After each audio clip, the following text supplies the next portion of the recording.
Apakah anak angkat atau adopsi itu akan jadi mahram bagi orang tua angkatnya?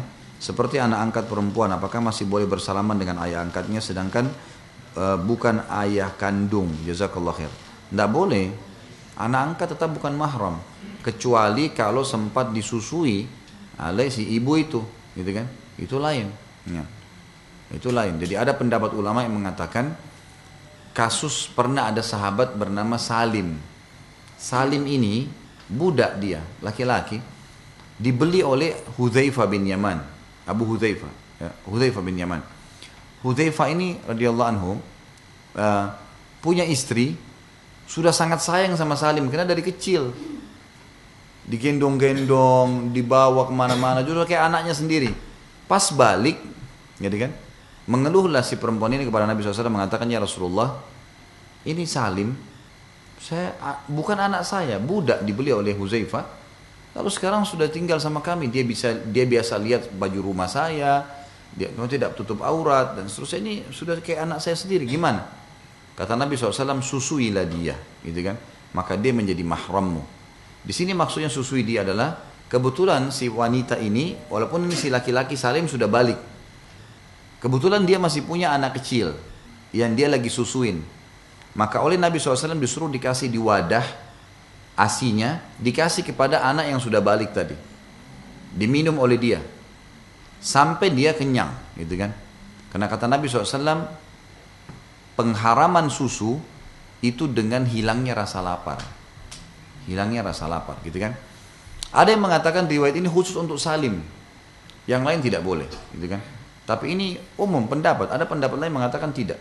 Jadi anak-anak angkat kalaupun sudah dewasa, maka kalau si perempuan memang masih punya ASI, kebetulan dia punya anak bayi misalnya, karena kan ada orang begitu ya.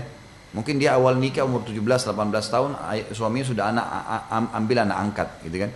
Kemudian ternyata seperti ponakannya suaminya, misalnya. Ponakan suami kan bukan mahramnya dia ya. Istri paman atau suami tante, gitu kan. Istri ponakan dan suami ponakan bukan mahram tuh. Perlu digarisbawahi ya. Jangan bilang oh, ini kena ponakan saya, nggak bisa. Pasangan ponakan bukan mahram kita. Begitu pula dengan yang tadi saya bilang paman dan tante. Banyak orang bilang oh ini tante saya, dia salaman. Bukan, padahal istri pamannya. Kalau pamannya cerai dia bisa nikah tuh. Yang mahram itu istri ayah, suami ibu. Nah itu mahram abadi. Walaupun cerai dengan orang tua kita, nggak boleh kita nikah sama mereka. Tapi kalau pasangan paman, gitu kan, ini boleh. Pasangan saudara kita ke samping, pasangan adik, pasangan kakak itu boleh menikah, gitu kan. Jadi perlu digarisbawahi masalah itu. Nah anak angkat ini kalau bisa disusuin tadi sampai dia kenyang, maka berarti dia menjadi mahram. Kalau enggak maka enggak boleh. Berarti hukumnya hukum asing. Hukumnya adalah hukum orang asing. Ya. Itu adalah bab radha'ah, bab menyusui. Mahram itu ada, yang kedua adalah mahram karena susuan, sehingga dengan menyusui seseorang akan menjadi mahram kepada ibunya. Cuman di situ ada syarat. Seorang ibu menyusui orang bayi, maka bayi itu akan menjadi anak susuannya. Dalam mazhab Syafi'i tidak akan batal wudu dan boleh berduaan dan tidak boleh saling menikah karena seperti anaknya. Hanya saja tidak saling mewarisi. Syaratnya ada dua. Kita tambah yang ketiga ada misalnya. Ada dua. Yang pertama adalah menyusunya adalah 5 kali susuan yang memuaskan. Yang makna memuaskan itu adalah sang bayi itu melepas dengan dirinya sendiri. Bukan kita paksa kita lepas. Yang kedua, bayi menyusu di saat umurnya belum sampai 2 tahun. Bayi belum umur 2 tahun Hijriah. Di bawah 2 tahun. Ini adalah syarat yang umum selama ini kita dengar dari para ulama. Cuman yang ketiga ini penting, diisyaratkan juga bahwasanya bayi susu diambil waktu ibundanya masih hidup. Biarpun diberikan setelah ibunya meninggal. Ini isyarat tentang bank susu yang perlu dibahas juga. Maka bank susu itu ada hukumnya. Jangan asal beli susu. Dan di negeri-negeri ada bank susu. Dan negeri maju ada bank susu. Ibu yang mau malas menyusui anaknya, tapi pengen anaknya pakai ASI, maka ada bank susu. Jadi bank susu. Jadi 3 ini, paling tidak 2. Jadi 5 kali susuan, bayinya kurang dari 2 tahun. Maka di saat seperti itu, maka ibunya langsung menjadi ibu susuan. dan anak-anaknya ibu tersebut menjadi saudara sesusuan. Anaknya menjadi saudara sesusuan, dan orang yang sama-sama nyusu dengan ibu saudara sesusuan. Ini saudara sesusuan tidak boleh saling menikah karena kayak saudara. Kemudian suaminya ibu ini akan menjadi bapak susuan. Kalau anak yang disusui perempuan, maka anak perempuan ini tidak boleh menikah dengan sang bapak susuan ini. Dengan catatan, memang susu yang diberikan kepada sang anak memang miliknya sang bapak. Maksudnya miliknya sang bapak itu bagaimana?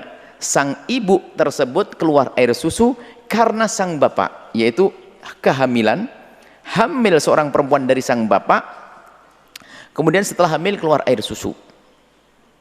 Kita fahamkan dulu di sini supaya sesuai dengan pertanyaan. Jadi begini, jika ada seorang hamil, seorang punya suami, kemudian cerai atau suaminya meninggal dunia dan dia hamil tua.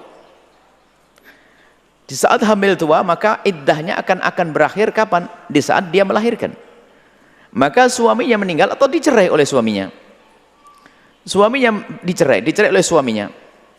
Setelah melahirkan, maka keluar air susu. Kemudian setelah melahirkan seminggu, nikahlah ibu ini dengan laki-laki yang lain.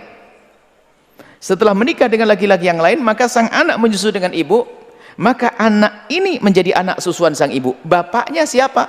Bukan bapaknya adalah yang menikahi ibunya ini, yang baru ini, bukan.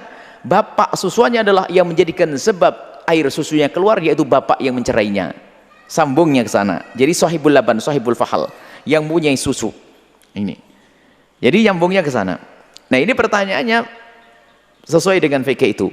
Jika ada seorang perempuan, saya kasih dua jawaban. Pertama, ini pertanyaan, apakah boleh orang yang tidak melahirkan kemudian menyusui sang anak, apakah bisa jadi ibu susuannya? Kalau memang ada susunya, bisa.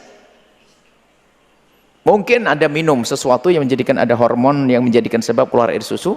Ada seorang anak gadis masih perawan, rupanya ngelihat ada bayi, mungkin saudarinya meninggal, ada bayinya kasihan tidak susui, kemudian dia mencoba minum obat-obat agar keluar air susu, disusui.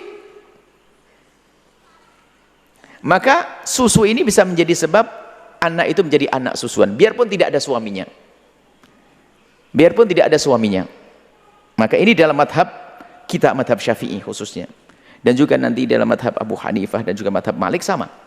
Jadi asalkan benar keluar air susu, maka dia bisa menjadi ibu susu. Nah, ini pertanyaan bukan begitu. Ada suami istri nggak punya anak, rupanya sang istri minum obat-obat sampai keluar air susu, kemudian sang istri ini menyusui anak. Apakah anak ini bisa menjadi anak susuan bagi sang ayah? Ini anak susuan, karena ayahnya suaminya ibu susuannya ini adalah bukan menjadi sebab keluar air susu, karena tidak ada kelahiran dari sini. Maka dijawab bahwasanya para ulama mengatakan tidak, karena air susu bukan air susunya sang siapa, memang istri-istrinya, karena belum terbukti kelahiran. Sampai dikatakan Imam Khatib Syirbini mengatakan, jadi begini, kalau ada seandainya seorang wanita itu kok masih perawan, tiba-tiba air susunya banyak, kemudian menyusui bayi, kemudian setelah menyusui bayi menikah, dan setelah nikah itu hamil menyusui, maka anaknya belum menjadi, susunya adalah belum yang punya susunya belum dinisbatkan kepada suaminya sampai melahirkan. Kalau sudah melahirkan, baru sang suami tadi dianggap sebagai memiliki susu. Jadi bapaknya yang bertanya tadi, bapaknya tidak bisa jadi bapak susuannya, tapi ibunya jelas bisa menjadi ibu susuannya karena memang susu keluar dari ibundanya. Tapi suaminya tidak bisa menjadi suami susuan, bapak susuan, karena air susu wanita tersebut keluar bukan karena kelahiran dari bayi yang dari suami tersebut. Jadi seperti itu. Nah, jadi jelas insyaallah itu adalah jumhur ulama madhab kita, Imam Abu Syafi'i khususnya, dan juga madhab Hanafi dan Maliki. Memang madhab Hambali ada sedikit berbeda bahkan dalam hal ini, akan tapi kita beri ini. Jadi kita madhab jumhur bahwasanya itu adalah tidak masuk, tidak akan menjadi bapak susuannya. Ustadz, bagaimana teknik aturan pemberian ASI untuk ikhwan balik yang sudah besar agar menjadi mahram susuan sesuai hadis Salim Maula Abi Hudzaifah? Jadi masalah susuan saudara susuan, maka yang pendapat jumhur ulama bahwasanya seorang baru bisa atau anak bisa menjadi anak susuan kalau dia menyusui jika umurnya kurang dari 2 tahun. Kurang dari 2 tahun. Ini hukum asalnya. Nah, bagaimana kalau sudah balik, sudah umur 14, 15, apakah masih bisa menjadi anak susuan? Maka ini ada khilaf di kalangan para ulama. Namun pendapat yang dirojikan oleh Ibnu Taimiyah dan ini pendapat Aisyah radhiyallahu taala anha berdasarkan hadis Salim Maula Abu Hudzaifah, yaitu boleh kalau ada kondisi yang mendesak. Kondisi yang mendesak misalnya seseorang mengangkat anak. Anak itu sudah lama tinggal dengan dia sehingga seakan-akan dia benar-benar orang tuanya. Ya.